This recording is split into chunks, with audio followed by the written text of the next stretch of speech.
The atoms like each other to different degrees. Oxygen, for instance, in the air would like to be next to carbon, and if they get in near each other, they snap together. If they're not too close, though, they repel and they go apart, so they don't know that they could snap together. It's just as if you had a ball that was trying to climb a hill and there was a hole it could go into, like a volcano hole, a deep one. It's rolling along, it doesn't go down in the deep hole, because if it starts to climb the hill and then rolls away again. But if you made it go fast enough, it'll fall into the hole. And so if you have something like wood in oxygen, there's carbon in the wood from a tree, and the oxygen comes and hits it, carbon, but not hard enough. It just goes away again. You know, the air is always coming, nothing's happening. If you can get it faster, by heating it up somehow, somewhere, somehow, get it started, a few of them come fast. They go over the top, so to speak. They come close enough to the carbon and snap in.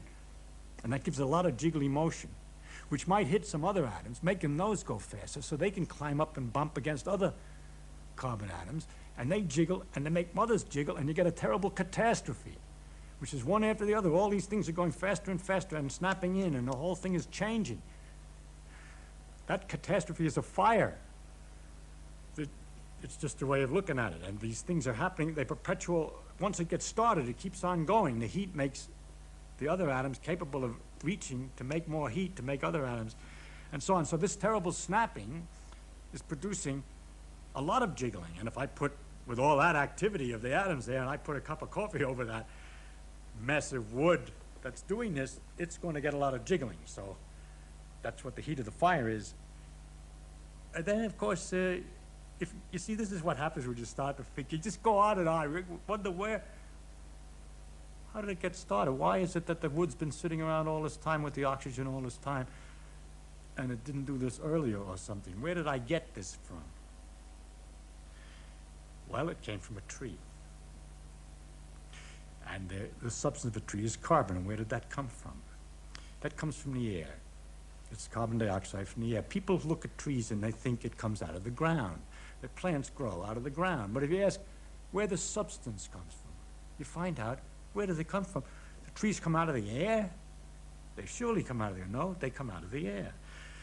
The carbon dioxide in the air goes into the tree, and it changes it, kicking out the oxygen and pushing the oxygen away from the carbon and leaving the carbon substance with water.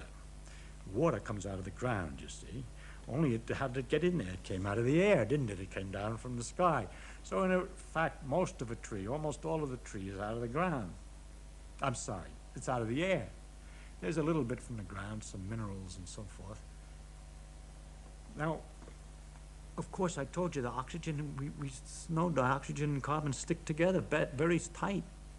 How is it the tree is so smart as to manage to take the carbon dioxide, which is the carbon oxygen nicely combined, and undo that so easy? Ah, life. Life has some mysterious force. No, the sun is shining. And it's the sunlight that comes down and knocks this oxygen away from the carbon. So it takes sunlight to get the plant to work. And so the sun all the time is doing the work of separating the oxygen away from the carbon. The oxygen is some kind of terrible byproduct, which it spits back into the air, and leaving the carbon and water and stuff to make the substance of the tree.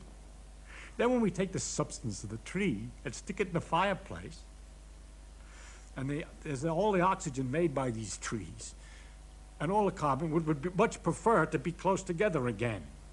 And once you let the heat to get it started, it continues and makes an awful lot of activity while it's going back together again. And all this nice light and everything comes out, and everything is being undone. You're going back from carbon and oxygen back to carbon dioxide.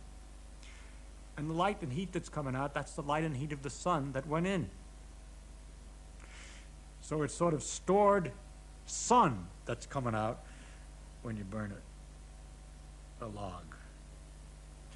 Next question. How is it the sun is so jiggly, so hot? I gotta stop somewhere. I'll leave you something to imagine.